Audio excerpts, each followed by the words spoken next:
السلام علیکم and welcome to this soft revolution called Iqbal کا Pakistan.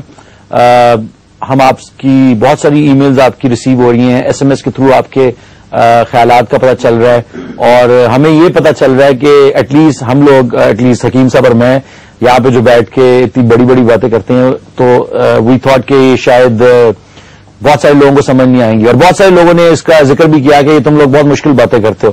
But as Hakim Sahab put it very mildly and politely, that this is Iqbal for dummies like yourself, Ali.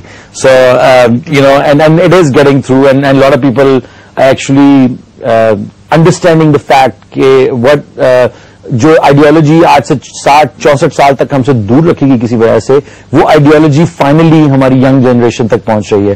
اور اس میں ہم شکریہ ادا کرتے ہیں حکیم صاحب کا اور ان کی ٹیم ایٹ براس ٹیکس, جو کہ بہت سارے اور بھی لوگ ہیں جو بیہائنڈ دا سینز کام کرتے ہیں. میں ان کے دفتر گیا اور میں نے وہاں جا کے جو ساری ریسرچ ٹیمز ہیں اور آئی ٹی ٹیمز ہیں, ان کا ایک بہت انتھک محنت کرتے ہیں وہ لوگ, اور ان کا ایک بہت بڑا ہاتھ ہے. اور اس کے علاوہ ان سب لوگوں کا میں شکریہ ادا کرنا چاہتا ہوں جو ہمیں بہت انٹرسٹنگ ای میلز بھیجتے ہیں of about news that you normally don't see in the mass media, which is helping us a lot. So please keep those emails or those news items rolling in so we can talk about those news items here on Iqbal ka Pakistan. کیسے ہیں سر آپ آج؟ الحمدللہ, اللہ کا بہت شکر, اور اللہ کا ہم واقعی شکر ادا کرتے ہیں کہ ہم اس قابل نہیں تھے کہ اللہ تعالیٰ نے ہم سے اور آپ سے, علی دیکھو ہم بہت عاجز مسکین لوگ ہیں, اینڈ یہ اللہ تعالیٰ کی طرف سے توفیق ملنا کہ ہم علامہ اقبال جیسے اتنے بڑے وجود کے کلام کو اپنی قوم کے آگے پریزنٹ کر سکیں, پیش کر سکیں, اقبال کو ریوائیو کریں, یہ سعادت اللہ کی طرف سے دی ہوئی ہے. ہم اس پہ شکر ادا کرتے ہیں. اقبال نے کہا تھا یہ بات کہ اقبال سے وعدہ کیا گیا تھا کہ ان کے کلام کو اللہ تعالیٰ کبھی اب مردہ نہیں ہونے دے گا. جب بھی ان کے کلام کو دبانے کی کوشش کی جائے گی, ہمیشہ کہیں نہ کہیں سے اللہ کوئی راستہ نکالے گا کہ اس کلام کو دوبارہ ریوائیو کر دیا جائے گا, اس لیے کہ یہ سیکرڈ ڈاکومنٹس ہیں. اقبال کو اللہ تعالیٰ نے ایک ڈیوائن انسپریشن کے ذریعے ایک سیکرڈ ڈیوٹی دی تھی آئندہ آنے والی نسلوں کو بیدار کرنے کے لیے. اور جب بھی کوئی اس قسم کا مجدد ریولوشنری, ایک صاحب بصیرت, صاحب نظر وجود جس پر اللہ اتنی بھاری ذمہ داری ڈالتا ہے کہ امت کو بیدار کرے, یہ چھوٹا کام نہیں ہے علی. اس کے لیے اس کو اپنی جان کو, اپنے وجود کو جلا کے راکھ کر دینا پڑتا ہے.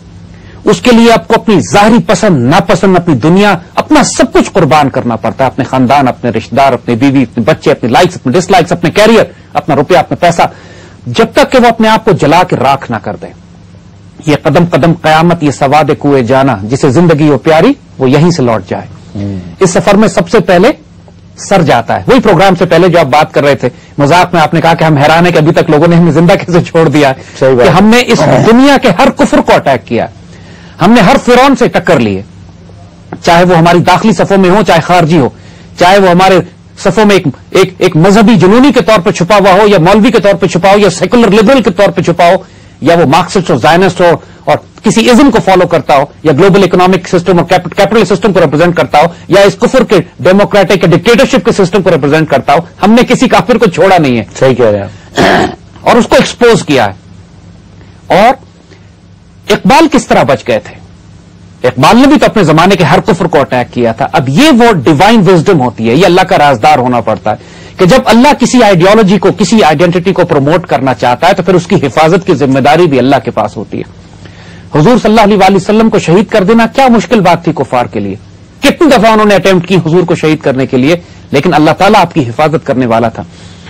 اور جس معجزانہ طریقے سے حضور کی اللہ تعالیٰ نے روحانی طور پر حفاظت کی کہ اس دور میں آپ اس دعوت کو لے کر دنیا میں, کائنات میں کبھی ایسا نہیں ہوا کہ 23 سال کے مختصر عرصے میں, ان 23 ایئر پیریڈ, ایک ایسی ریولوشن بلڈ کر دی گئی کہ جو آج تک سالڈ فاؤنڈیشنز پر کھڑی ہے. دنیا نے اس سے پہلے, اس کے بعد ایسی ریولوشن, اتنا کاسمک, اتنا گلوبل امپیکٹ کسی ایک آئیڈیالوجی کا نہیں دیکھا جو حضور صلی اللہ علیہ وسلم لے کر آئے. اور اسی لیے جو فورسز ہیں, ویسٹرن انٹرسٹ فورسز, وہ اس آئیڈیالوجی سے بہت خوفزدہ, بہت زیادہ, کیونکہ اس آئیڈیالوجی میں ایک ان بلٹ کیپیسٹی ہے ریباؤنڈ کرنے کی. آپ اس کو, اسلام کو جتنا دبانے کی کوشش کرتے ہو اتنا ریباؤنڈ کرتا ہے. ہم مسلمان بنیادی طور پر ہماری بیسس، ہماری جینز میں، ہمارے ڈی این اے میں اللہ کے رسول صلی اللہ علیہ وسلم سے عشق اور محبت چھپی ہوئی ہے. عشق رسول از ان بلٹ انٹو آور جینز، ہمارے خون کے ساتھ ساتھ چلتا ہے یہ. اور یہی وہ فنڈامنٹل ایلیمنٹ ہے کہ جب ابلیس نے اپنے مریدوں کو، ابلیس نے اپنے چیلوں کو نصیحت کی، کلام اقبال میں جو ابلیس کی مجلس شورا کے حوالے سے جو پوئٹری آتی ہے جس میں ابلیس نصیحت کرتا ہے کہ سینٹر آف گریوٹی اس امت کی یہ ہے کہ اس کا عشق رسول سے، حضور سے تعلق اتنا شدید ہے کہ جب تک حضور سے تعلق اس کے وجود میں قائم ہے تم اس امت کو ختم نہیں کر سکتے. تو وہ جو اس نے مشہور شعر کہا تھا کہ یہ فاقہ کش کہ جو موت سے ڈرتا نہیں لیکن روح محمد اس کے بدن سے نکال دو. کچھ کر لو کہ حضور کی روح اس کے جسم سے نکل جائے. اس کو بھی ایمفسائز جب اقبال نے کیا تھا کہ کی محمد سے وفا تو نے تو ہم تیرے ہیں، یہ جہاں چیز ہے کیا لوح قلم تیرے ہیں. تو دونوں کا نیگیٹو انرجی کا، نیگیٹو فورسز کا سارا ایمفسس اس بات پہ ہوتا ہے کہ حضور صلی اللہ علیہ وسلم کے معاملے میں آپ کو کنفیوز کر دیا جائے، اور پازیٹو انرجی والوں کا سارا ایمفسس یہ ہوتا ہے کہ آپ کا تعلق حضور سے جوڑ دیا جائے. یہ حقیقت میں ساری جنگ جو پوری گڈ اینڈ ایول کی ساری جنگ ہے، اس کی سینٹر آف گریوٹی حضور صلی اللہ علیہ وسلم کی ذات مبارک. اور قرآن میں یہودیوں کے بارے میں اللہ تعالیٰ کہتے ہیں کہ یہ حضور صلی اللہ علیہ وسلم کو اس طرح پہچانتے ہیں جیسے اپنے بیٹوں کو پہچانتے ہیں. تو یہ نہیں ہے کہ صرف مسلمان رسول اللہ کو جانتے ہیں، وہ بھی ان کو جانتے ہیں کہ اللہ کے رسول ہیں، لیکن چونکہ بدبخت ہیں لہذا مخالفت کرتے ہیں. اور دوسری بات یہ بھی دیکھنے میں آئی کہ پاکستان کے مسلمان ہوں یا کسی دنیا کے باقی ملک، باہر کی یلغار سے جو آپ بات کر رہے فیشزم اور زائنزم اور کیپٹلزم یا ڈکٹیٹرشپ یا ڈیموکریسی، بہت سارے اور اتنے کفر دنیا میں اتنے. السلام علیکم اور خوش آمدید بیک ٹو دا شو.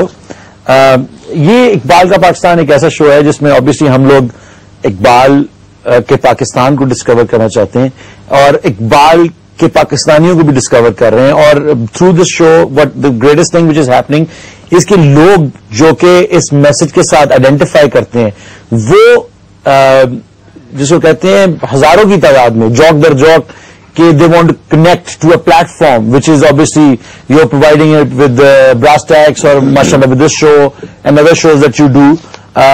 لیکن اس کے ساتھ ساتھ مجھے جو بہت زیادہ جو چیز تقویت دیتی ہے وہ یہ ہے کہ یہ جو لوگ ہیں جو ہم سے سوال پوچھتے ہیں کوئی کنڈر گارٹن کوشچنز نہیں ہیں. ان کا شعور جو ہے ان لوگوں کا، ان بچوں کا جن کو ہم بچے کہتے ہیں، ان کا شعور جو ہے وہ it's better than any of the politicians اور جو بیوروکریٹ جو آپ کے بیٹھے ہوئے ہیں جو آپ کے ملک چلا رہے ہیں. Pure and so amazing, it's amazing and pure and جو اس کو کہتے ہیں کہ سوچ پختہ ہے ان لوگوں کی. جیسا کہ یہ فاطمہ سلیم ہے، میرے خیال سے انہوں نے پہلے بھی ایک دو دفعہ سوال بھیجے لیکن یہ بڑی مزیدار ان کے کچھ سوال آئے ہیں کہ Iqbal emphasize a lot on عشق رسول, peace be upon him. What does he exactly mean by عشق رسول? Kindly elaborate. The whole phenomena of spirituality is new for us. These are obsolete concepts as regards our society to date. So clearly we need basic kindergarten level knowledge. I also no need to mention, but we do not have enough reliable platforms for seeking answers. And her idea is that every Muslim is a born lover of Muhammad. We don't even need to work on it. Every Muslim has a deep association with Muhammad, peace be upon him, even more than Allah. I mean, I was kind of shocked to hear this first, but جو آپ نے بات explain کی, ذرا اس کا please جواب دیجیے گا. Let me read the whole thing actually, this question. It's a very interesting question. We can readily see it around us. We are not offended when anyone curses Allah. Rather, we ourselves do not, we do a lot of complaining, grumbling, nashukri most of times, but neither we say anything nor we bear anyone curse, criticize Muhammad. Instead, we retaliate to an extreme on Danish cartoons, but I haven't heard of such organized retaliation against atheists. Atheists are rather cool, they are sciencey, but nothing offends you as much as Gustakh Rasool. Not even someone offending our country, our family, our parents. Anyone who hasn't experienced it in real life, just check out such internet forums and see how your blood boils and you feel like smashing such people's faces. Beautiful. دیکھیے علی, یہ وہی بات اس بچی نے کی ہے کہ جو بات ہم اس بریک سے پہلے کر رہے تھے کہ حضور صلی اللہ علیہ وسلم کی محبت اور عشق ہمارے خون میں, ہمارے ڈی این اے میں, ہماری پیدائش سے پہلے ڈال دیا گیا ہے. اور جو حضور صلی اللہ علیہ وسلم کی حدیث شریف ہے, یعنی قرآن میں وہ جو آیت ہے کہ جو لوگ ایمان لاتے ہیں الذین آمنوا اشد حب للہ, وہ شدید ترین محبت اللہ سے کرتے ہیں. کہنے کو تو سب سے زیادہ محبت اللہ سے ہونی چاہیے, لیکن اس کی جو انٹرپریٹیشن ہے, اس کی جو تشریح حضور صلی اللہ علیہ وسلم نے دی ہے جس کا حدیث شریف جس کا مفہوم ہے کہ تم میں کوئی شخص مومن نہیں ہو سکتا